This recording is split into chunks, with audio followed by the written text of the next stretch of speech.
Vamos falar sobre hidráulica. Para falar sobre hidráulica, temos que entender algumas leis, tá? Primeira, lei de Pascal. A pressão exercida a um ponto qualquer de um líquido estático é a mesma em todas as direções e exerce forças iguais em áreas iguais. Então, se eu tenho a mesma área em um líquido estático, eu tenho a mesma pressão, tá? Que a lei ela fala sobre força, pressão e área. Os três índices aí estão interligados. Outra lei que é muito importante da gente estar relembrando, a lei de Newton, tá?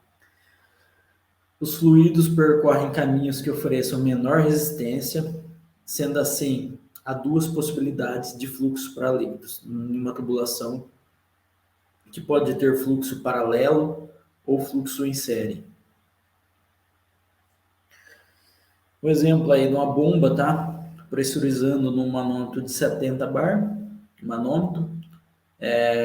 Na tubulação, tá? Temos 3 válvulas com aberturas diferentes, tá? Uma de 210 bar, uma de 140 bar e uma de 70 bar. Então, esse exemplo aí, o manômetro está marcando a pressão idêntica à da válvula de menor resistência, tá? Então, o fluido ele vai procurar o caminho de menor resistência. Ele vai encontrar resistência maior no 140 e vai encontrar uma resistência maior ainda no 210. E ele vai procurar o caminho mais fácil, tá? O caminho mais fácil é ser a válvula de 70 e ir para o circuito, tá? Fundamentos da pressão. Pressão é a força exercida por unidade de superfície.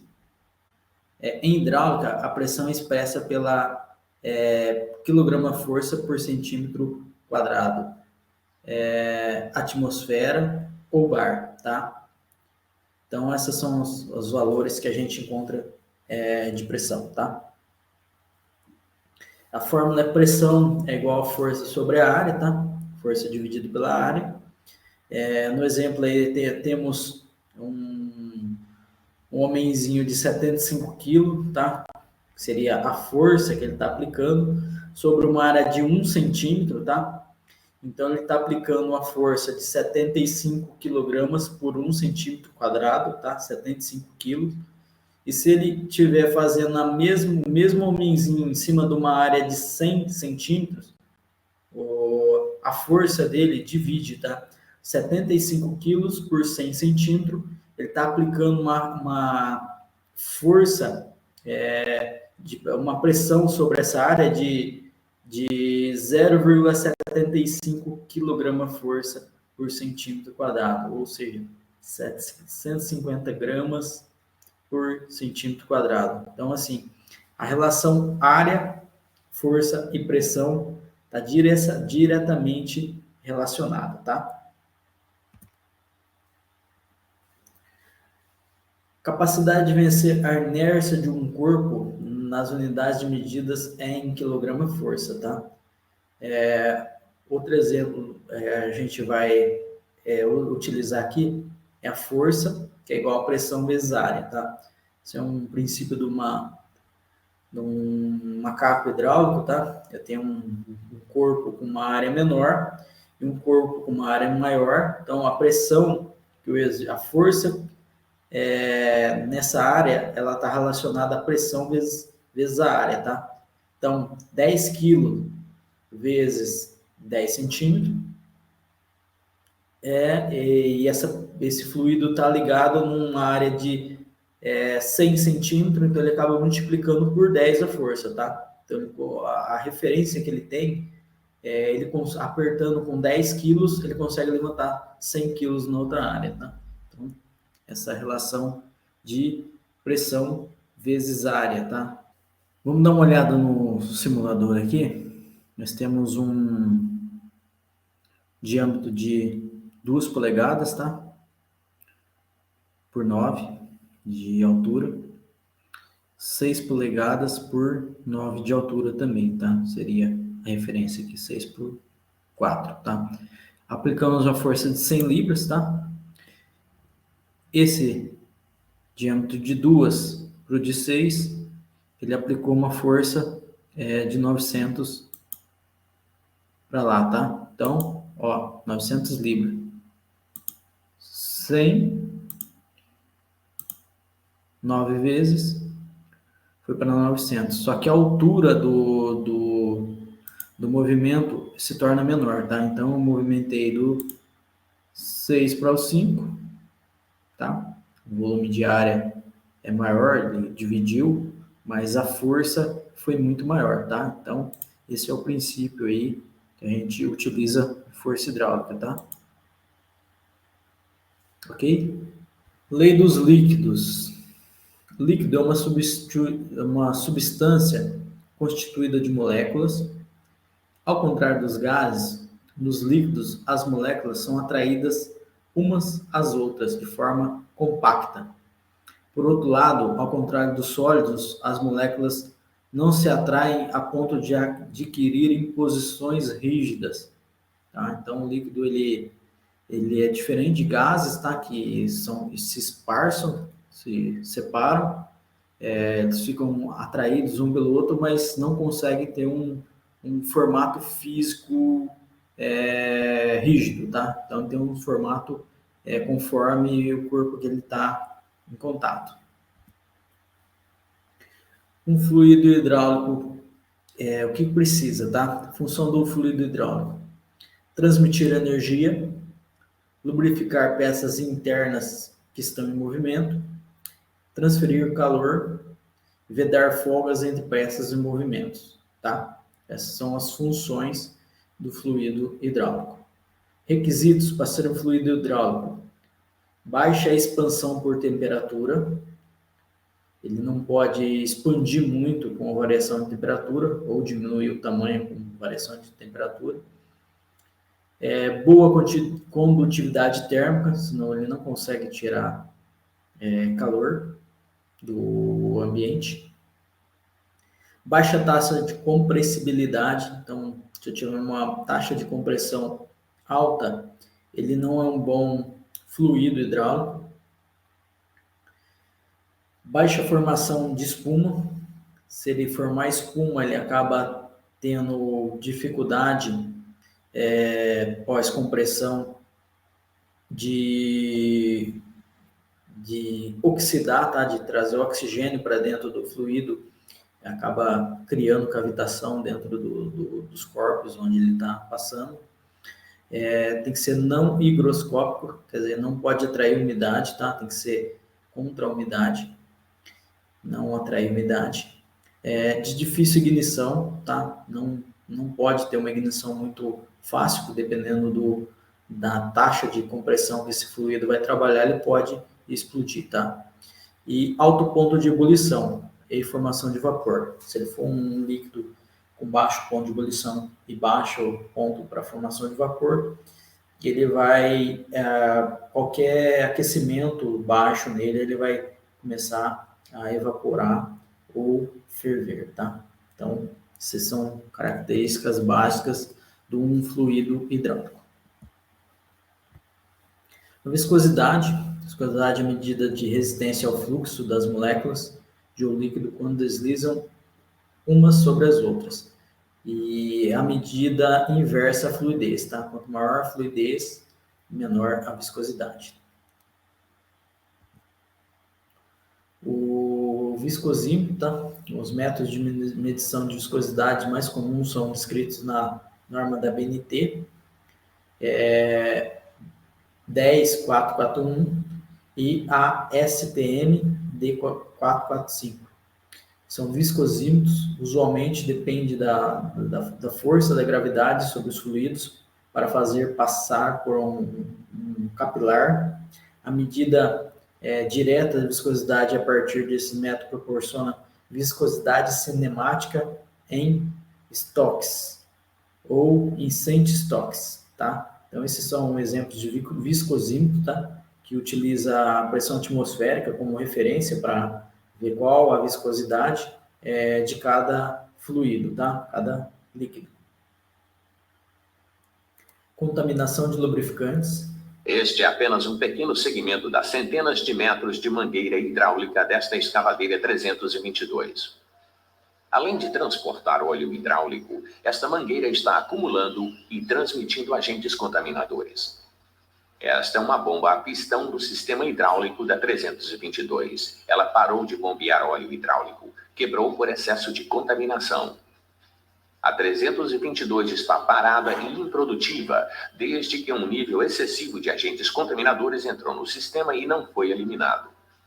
Mesmo antes de uma pane ocorrer, agentes contaminadores nos fluidos podem reduzir a eficiência do sistema. Isso acontece tanto com combustível e óleo do motor, quanto com o óleo do sistema hidráulico. Um sistema menos eficiente é menos produtivo. Essas perdas de produtividade podem passar despercebidas porque a perda de eficiência é lenta. Nos sistemas hidráulicos, por exemplo, pode haver uma perda de eficiência de 20% antes que o operador perceba. E isto significa perder um dia de produtividade por semana. Antigamente, as pressões no sistema hidráulico eram bem menores. As folgas entre as superfícies metálicas internas não eram tão pequenas e estávamos mais preocupados com agentes contaminadores que conseguíamos enxergar. Mas à medida que os clientes pedem mais potência, maior força de escavação e tempos de ciclo menores, nossa indústria vem respondendo com projetos mais sofisticados de sistemas de fluidos. Pressões mais altas, folgas menores e a eletrohidráulica tornaram os produtos atuais mais produtivos e fáceis de operar. Entretanto, também aumentaram a necessidade de limpeza nos sistemas de fluido durante a vida útil do produto. Hoje precisamos estar atentos à poeira e outros agentes contaminadores que não enxergamos. Partículas minúsculas de 2 a 5 micra. É difícil conceber a dimensão dessas partículas. Para visualizar melhor o que são 5 micra de diâmetro, comecemos com a menor partícula que conseguimos enxergar.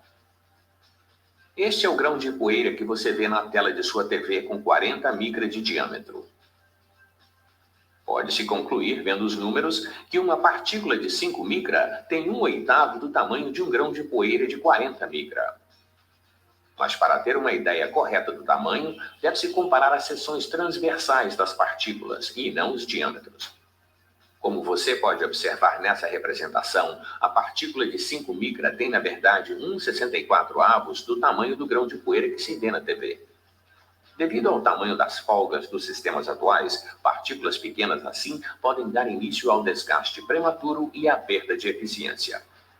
E não são necessárias muitas partículas para contaminar um sistema. Esta pequena quantidade de terra em 250 litros de óleo do sistema hidráulico ultrapassa o nível de contaminação tolerado nos sistemas hidráulicos das novas máquinas Caterpillar.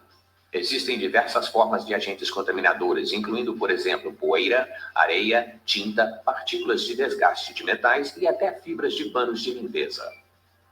Na verdade, tudo o que não é parte integrante do sistema é contaminação. Estas partículas ficam assim no óleo sujo.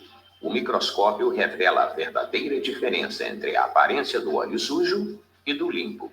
Partículas pequenas podem se aproveitar de diversas oportunidades para entrar em um sistema de fluido fechado. Elas podem entrar quando o componente ou a máquina é montada, durante o armazenamento ou transporte do óleo novo, durante a manutenção e o serviço quando o sistema está aberto para reparos ou trocas de óleo.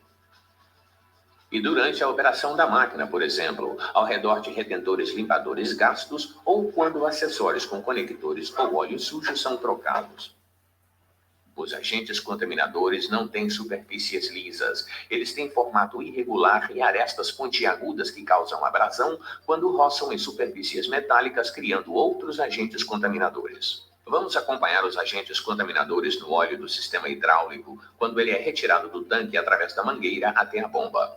Pode-se ver o formato irregular dos agentes contaminadores com pontas e arestas pontiagudas. Quando o óleo e os agentes contaminadores chegam ao grupo rotativo da bomba, os agentes contaminadores podem provocar danos de diversas formas. As partículas maiores não conseguem passar, fragmentando-se ao atingir o disco fixo da passagem de óleo, visto aqui em amarelo, e acelerando o desgaste. Observe como os agentes contaminadores quebram as bordas do disco de passagem de óleo.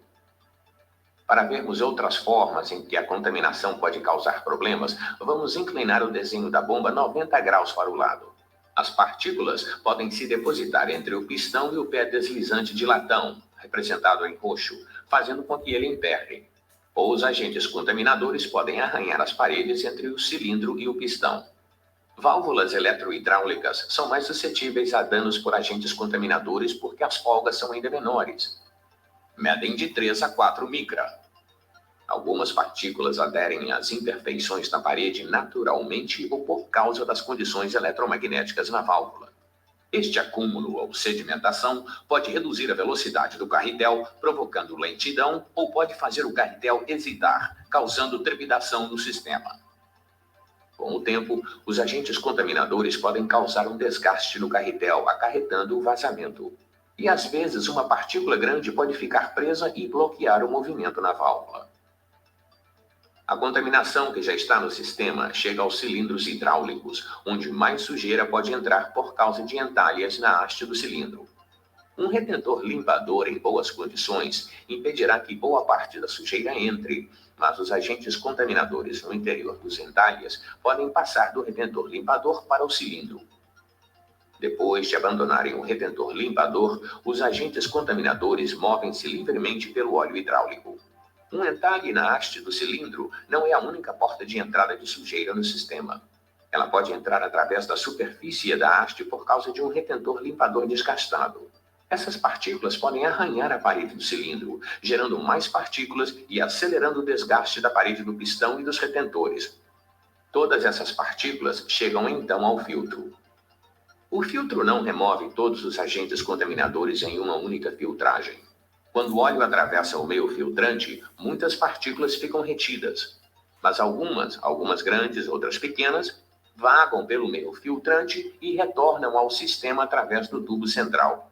Nem mesmo filtros de alta eficiência removem todos os agentes contaminadores. A contaminação pode afetar qualquer máquina com funções hidráulicas.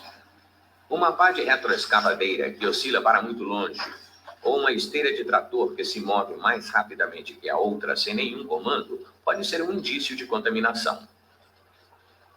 Donos e operadores de equipamentos também notam outros efeitos comuns da contaminação do sistema hidráulico, incluindo deslocamento do cilindro, trepidação na direção, desempenho mais lento, dificuldades de operação, maior necessidade de serviço, maiores custos operacionais, perda de produtividade e até falhas catastróficas. Em um sistema hidráulico, a bomba é um dos componentes de reparo mais caro. E no caso de uma falha catastrófica, reparar o sistema hidráulico contaminado pode levar dias ou mesmo semanas. Mas a contaminação não danifica apenas o sistema hidráulico. Ela pode afetar, por exemplo, as válvulas de controle que regulam a quantidade de óleo que vai para as embreagens nas transmissões. Os agentes contaminadores podem fazer as válvulas ficarem emperradas ou obstruir os orifícios, tornando a mudança de marchas dura ou impossível. Se o alojamento do diferencial não for bem limpo quando comandos finais novos ou recondicionados são instalados, a contaminação que permanece no alojamento contamina os comandos finais, ocasionando vazamentos e desgaste prematuro. Em sistemas de combustível, as folgas são menores, medem 2 micra. Esta visão interna da ponta de um injetor do 3500B mostra como agentes contaminadores muito pequenos obstruíram 4 dos 8 orifícios, restringindo a injeção adequada de combustível e causando perda de potência. O combustível sujo é a maior causa de falha no sistema de combustível. Para reduzir a contaminação, a Caterpillar empenha-se em projetar e montar componentes de máquinas limpas e fornecer informações, ferramentas e treinamento para ajudar os revendedores e clientes a manterem as máquinas e os componentes limpos. Mas é necessário um esforço conjunto em todos os níveis para controlar a contaminação, começando com os agentes contaminadores que você consegue enxergar. Mantenha o chão e áreas de trabalho limpos. Proteja as peças durante a montagem, o reparo e a armazenagem. Limpe as mangueiras durante a montagem. Armazene os fluidos adequadamente. Filtre todos os fluidos. Proteja as máquinas durante a operação e durante a manutenção preventiva. Retire amostras de óleo nos intervalos recomendados usando as técnicas adequadas. E use regularmente a tecnologia de contagem de partículas para monitorizar e cuidar dos níveis de contaminação. O controle de contaminação não é mais uma questão de escolha. Sem um total envolvimento em todos os níveis, a contaminação continuará sendo um ladrão silencioso, roubando o desempenho dos sistemas de fluidos e aumentando o tempo parado e os custos. A Caterpillar, os fornecedores, revendedores e clientes precisam todos trabalhar conjuntamente para controlar a contaminação durante a vida útil do produto. Juntos, podemos ser os líderes em controle de contaminação. Juntos, podemos ajudar os produtos Caterpillar a continuarem a ser líderes em desempenho e confiabilidade. Como vimos no vídeo, o nível de contaminação do sistema hidráulico, por menor que seja, ele tem impactos violentos, né? Aí tem uma tabela de classificação de tamanho de partícula por nível, quantidade máxima, né, de contaminante para cada 100 ml. Então, são quantidades de partícula, muito pouca quantidade de partícula por quantidade de ml e por tamanho, tá?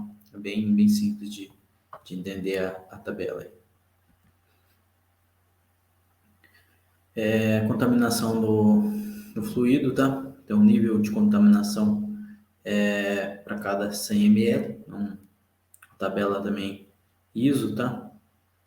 A norma de classificação de contaminantes, nível 10, nível 13 e nível 15, tá? Que é a quantidade de partículas por ml. E vamos falar sobre algumas unidades de equivalência, tá? Um ATM corresponde a 1 kg força por centímetro quadrado, tá? E 10 metros coluna d'água, ou 1.0134 bar, 14,697 psi, ou 760 miligramas milímetros por grama. Vamos dar uma simplificada, tá? Para a gente não ter que entender cada um deles. Vamos ver só os que a gente vai mais utilizar, tá? Então, para facilitar, a gente simplifica aí, tá? 1 kg força é aproximadamente 1 bar. 1 kg força por centímetro quadrado, aproximadamente 15 psi, tá? E 1 bar, aproximadamente 1 kg força, tá? Para não ficar usando medidas muito dispersas, tá? É uma maneira de facilitar.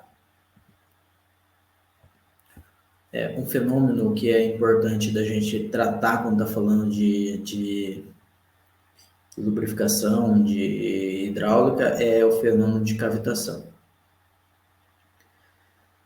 A cavitação é provocada quando, por algum motivo, gera-se uma zona de depressão ou uma pressão negativa.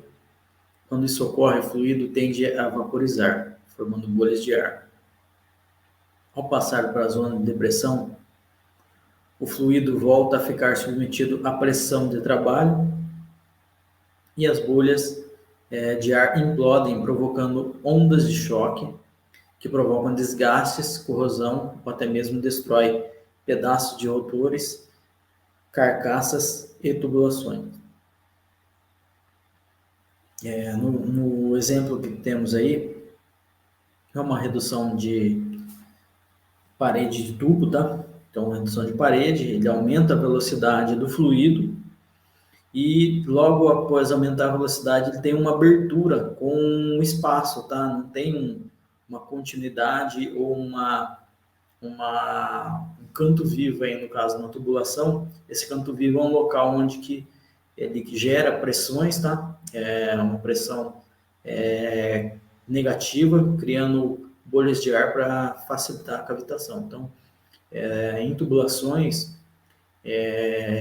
hidráulicas sob pressão, é importante não ter esse tipo de de canto vivo, tá? De abertura brusca, para evitar esse tipo de cavitação, ok?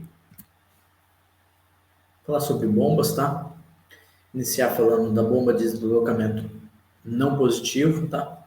Esse tipo de bomba produz uma vazão contínua, porém sua vedação não é eficiente, devido a esse fato de não proporcionar uma vedação interna contra deslizamento, tem sua vazão diminuída consideravelmente quando aumenta a pressão. Esse tipo de bomba, se for obstruída a sua saída, a pressão aumentará e a vazão diminuirá até que a força resistente igualar-se à força da bomba. Embora a ação mecânica da bomba continuasse, o rotor de deslizamento permitirá com que o fluido escoe totalmente do recalque para a tubulação de sucção da própria bomba. Exemplos: bombas radiais, centrífugas, bombas axiais ou de hélice, ou diagonais ou de vazão mista, tá? Então, essa é uma imagem de uma bomba centrífuga, tá? Ela tem um espaço entre o rotor e a carcaça que permite que, quando aumenta a pressão, esse fluido ele passe da tubulação de recalque para sucção. Então, ele acaba fazendo o circuito interno ali e não gerando pressão, não aumentando a ponto de estourar a tubulação que tem para frente, tá? Esse é um exemplo da bomba funcionando, tá? Uma bomba de centrífuga. O fluido entra pelo centro dela, gira o rotor está girando, succiona o fluido, ele sai pela lateral, tá? Então, ele faz um movimento centrífugo, tá? Esse movimento centrífugo gera uma pressão lateral, tá? Na saída, nas laterais da bomba, e o caminho que a bomba proporciona é sair com uma vazão de entrada próxima à vazão de saída, proporcionando uma velocidade para o fluido, tá?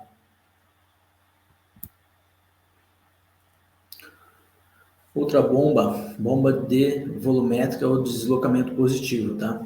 As bombas volumétricas, o deslocamento positivo, a movimentação do fluido é causada diretamente pela ação do órgão de impulsão da bomba, que obriga o fluido a executar o mesmo movimento que está sujeito, tá? Êmbolo, engrenagem, lóbulos, paleta. Dá-se o nome de volumétrica porque o fluido, de forma sucessiva, ocupa e desocupa espaços no interior da bomba, com volumes conhecidos, sendo que o movimento geral desse fluido dá-se na mesma direção das forças que a ele é transmitida. Por isso são chamadas de deslocamento positivo, tá? Exemplos são êmbolos ou alternativos, pistão, diafragma, membrana, o rotativo de engrenagem, lóbulo, paleta, helicoidal, fuso, parafuso e peristáltica. Esse é um desenho da bomba de engrenagem. Vamos dar uma olhadinha como que é o funcionamento, tá? Da bomba de deslocamento positivo. O fluido entra pelo orifício de entrada, tá? Circula pela parte externa da bomba, tá? Entre a carcaça e a engrenagem, no caso, nessa bomba de engrenagens. E a hora que ele faz o movimento, ele não tem para onde fluir, tá? Então, a fluidez dele tem que seguir para outra saída, tá? Ou entrada de um lado, saída do outro, e ele gera esse movimento que as duas engrenagens estão fazendo, ele acaba aumentando o volume da saída, tá? Então, ele traz por fora, cria uma pressão interna e não tem para onde ele ir, ele sai para o outro lado, tá? Isso é uma bomba de deslocamento positivo.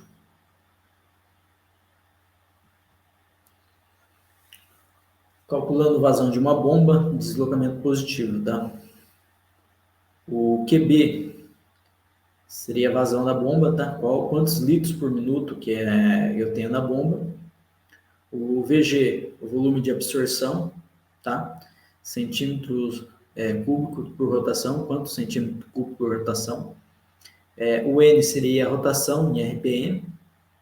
E o NV é o rendimento volumétrico, tá? Uma bomba nova, ela varia de 0,91 a 0,98, tá? E o 1000 seria o volume em litros, tá? Para transformar todo esse volume em litros. Então, essa é uma fórmula básica, tá? Para calcular qual que é a vazão da bomba, tá? Se eu tenho uma bomba, eu tenho a tabela da bomba, eu consigo colocar os valores aí, tá? Nessa fórmula e descobrir qual que é a vazão dessa bomba em litros, tá?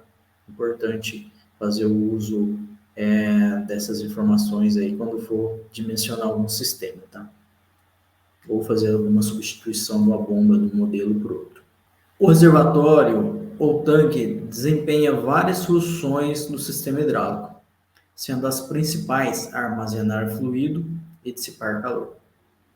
A capacidade do reservatório no sistema hidráulico deve ser de 3 a 5 vezes a vazão das bombas, caso não haja trocador de calor no sistema, tá? Um tipo de radiador. Então, um reservatório hidráulico, ele, para ser completo, ele utiliza fio de retorno, tá? Uma linha de retorno, que tem um dreno, um respiro, ou filtro de ar, uma linha de sucção, que seria um filtro de sucção e tubulação de sucção, e chicanas, né? Que são os famosos quebra-onda, tá? O quebra-onda ele serve para dar uma estabilidade nos fluidos, tá? E diminuir a turbulência do retorno para a linha de sucção.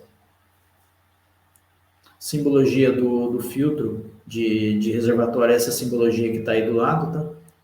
Elementos filtrantes do tipo de superfície. No filtro tipo superfície, o fluxo de fluido tem a trajetória direta de fluxo através de uma camada de material. A sujeira é retida na superfície do elemento que está voltada para o fluxo. A tela de arame ou metal perfurado são tipos comuns de materiais utilizados como elemento de filtro de superfície. Esse é um desenho de um filtro de superfície, tá? E os tipos de filtragem que ele faz com partículas nos materiais de tela ou de arame, tá? Segura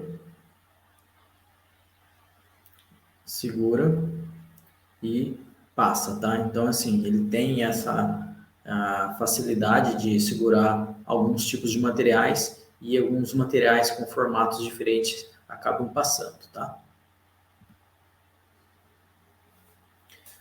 Elemento filtrante do tipo profundidade.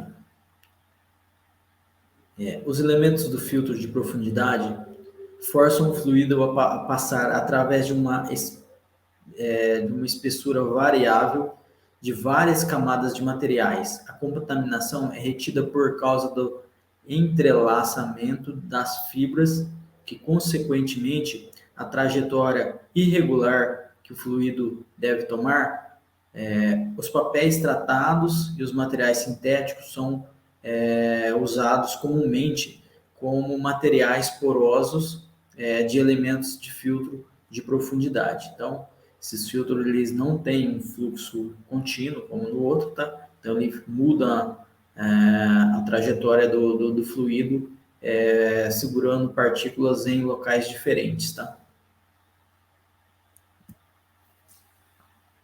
Eficiência de captura de partículas pelo elemento filtrante, tá?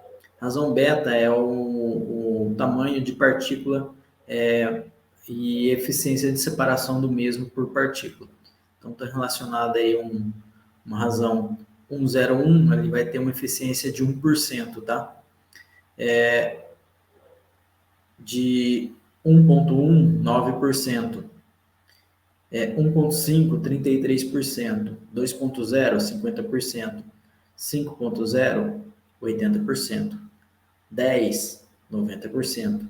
20, 95%. 75,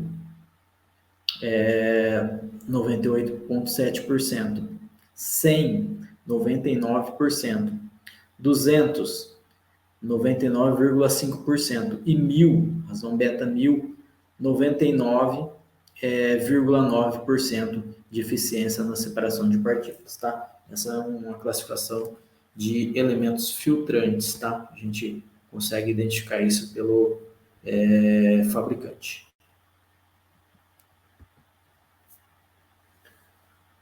Bombas de engrenagem. A bomba de engrenagem consiste basicamente em uma carcaça com orifícios de entrada e saída e um mecanismo de bombeamento composto por duas engrenagens. Uma engrenagem, a engrenagem motora, é ligada a um eixo que é conectado ao elemento acionador principal. A outra engrenagem é a engrenagem movida. A vazão é fixa se a rotação do eixo for fixa. E se ela for uma rotação variável, ela vai variar conforme a rotação, tá? Pressão média de trabalho é 300 bar, esse tipo de bomba. Bomba de engrenagem, tá? A gente mostrou uma de deslocamento positivo, um exemplo de bomba de engrenagem, e agora estamos vendo dois modelos diferentes de bombas de engrenagem, tá? Bomba de engrenagem interna e bomba de engrenagem externa, tá? Bomba de girador é o tipo de bomba aqui de engrenagem interna, com uma engrenagem motora interna e uma engrenagem movida externa, tá? É uma bomba compacta que é utilizada para baixas pressões. O funcionamento dela é bem simples, tá? Ela está girando a parte interna e como ela tem um eixo excêntrico, o fluido vai mudando de lugar, tá? Ela vai mudando o movimento, vai transportando o fluido da entrada para a saída, tá? Então, essa é a admissão, tá? A entrada da bomba, ela vai mudando a engrenagem de local e vai transportando o fluido para a saída da bomba. Esse é um movimento de uma bomba de girador trabalhando, tá? Como ela possui um eixo excêntrico, ela acaba esmagando o óleo e fazendo ele sair da entrada para a saída, tá? Esse é o movimento da bomba de girador. Bombas de palheta, tá? Bomba de palheta, ela tem também uma funcionalidade parecida com a de girador, tá? Ela faz com o movimento do eixo numa posição excêntrica, faz com que as paletas com a força centrífuga se movimentem e façam a limpeza da carcaça, tá? Então ela vai passando perto da carcaça, fazendo com que o óleo não consiga ser direcionado para outro caminho. Ele vai ter que retornar, entrar para um lado e sair pelo outro, tá? Essa bomba de palhetas, um exemplo de bomba de palhetas. Bomba de lóbulos, tá? É uma bomba que ela é utilizada geralmente para fluidos mais espessos, tá? Ou fluidos com partícula sólida no meio, tá? Para fazer a compressão e não ter o desgaste de materiais internos, tá? Então, geralmente é para fluidos mais espessos. Mas a função dela é a mesma da bomba de engrenagens, tá? Bombas de pistões axiais. O deslocamento da bomba de pistão axial é determinado pela distância que os pistões são puxados para dentro e empurrados para fora do tambor do cilindro. Visto que o ângulo da placa de deslizamento controla a distância em uma bomba de pistão axial, nós devemos somente mudar o ângulo da placa de deslizamento para alterar o curso do pistão e o volume da bomba. É chamado de uma bomba de vazão variável, tá? Independente da rotação, ela pode ter mais ou menos vazão, dependendo da posição do ângulo da placa de deslizamento, tá? Ela é utilizada para altas pressões de trabalho e ela tem um custo mais elevado, tá? Uma bomba que ela não tem um custo tão baixo quanto as outras que a gente mencionou. Esse é o funcionamento de uma bomba de pistão, tá? O óleo entra, passa succionado quando ela passa na entrada, tá? E a hora que ela o movimento do cilindro, para que ele inverte o movimento, tá? Ele abre, succiona e comprime. Da hora que ele comprime, ele sai na saída da bomba, tá? Trazendo pressão para o sistema. Então, quanto mais inclinado o prato tá, mais pressão ele dá no sistema, tá? Então, a inclinação do prato, ele aumenta o volume de óleo que entra, consequentemente aumenta a pressão de trabalho também, tá?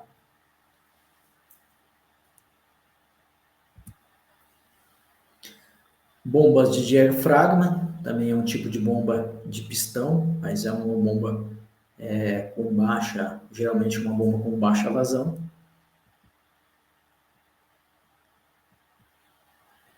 E o que é hidráulica, né? Hidráulica é a ciência que estuda todas as características e os comportamentos dos fluidos sob pressão, como meio de transmissão de energia. Os componentes do sistema hidráulico, então, o sistema hidráulico simples é composto de motor, bomba, reservatório, uma válvula controladora de pressão, válvula direcional e um atuador, tá? Esse atuador pode ser cilindro, motor e assim por diante, tá? Vamos entender esses componentes, tá? O motor é um dispositivo elétrico com a finalidade de movimentar a bomba. O reservatório ou tanque tem a finalidade de armazenar, facilitar a manutenção do fluido utilizado. O fluido hidráulico é extraído do tanque e retorna para ele após ser transmitido através do circuito, tá? E é utilizado o filtro para fazer essa limpeza do fluido antes dele entrar no filtro, no reservatório. Bomba é utilizada para converter energia mecânica que o motor proporciona para ela em energia hidráulica, empurrando o fluido hidráulico para todo o sistema. Válvula controladora de pressão. Possui a função de limitar ou reduzir a pressão do fluido dentro do sistema hidráulico, garantindo a segurança do sistema. Essa válvula controladora de pressão, ela é uma válvula que possui uma mola, tá? E essa mola, ela é regulada para limitar a pressão máxima do sistema, tá? A hora que atinge a pressão máxima que a válvula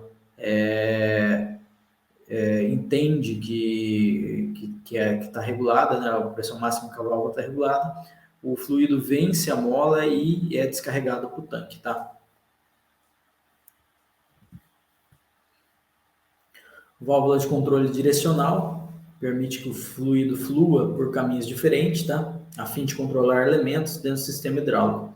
As válvulas de controle direcional possuem variados números de portas, dependendo do requisito do sistema, tá? Então, dependendo do que precisa ser feito no sistema, ela tem mais ou menos portas, tá? Atuadores. Os atuadores hidráulicos convertem fluido transmitido em energia mecânica para mover a carga. A forma mais comum do atuador utilizado no sistema hidráulico é um cilindro ou um atuador linear, também o motor hidráulico, tá? Então, cilindro ou atuador linear, que é um cilindro hidráulico, ou motor hidráulico, são as formas mais comuns de atuadores, tá? No sistema hidráulico. Temos outras também, tá? Válvula de controle direcional, também conhecido como distribuidores, são responsáveis pelo direcionamento do fluido dentro do sistema, possibilitando extensão ou retração de atuadores lineares, acionamento ou inversão de atuadores rotativos, enfim, desviando e direcionando o fluxo para onde ele seja necessário.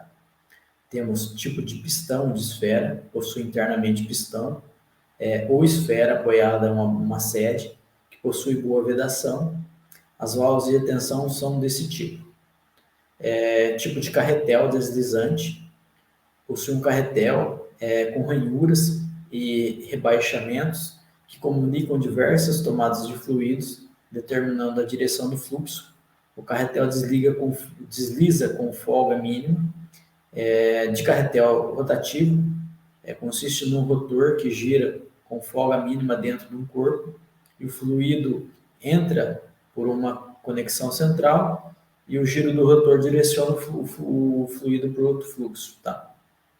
E tipo proporcional, o carretel possui infinitas posições e à medida que ele se movimenta, a abertura do orifício de passagem, o fluxo é controlado. Essa válvula funciona como um controlador de vazão e utiliza solenoides de corrente contínua que permite o posicionamento infinito do carretel.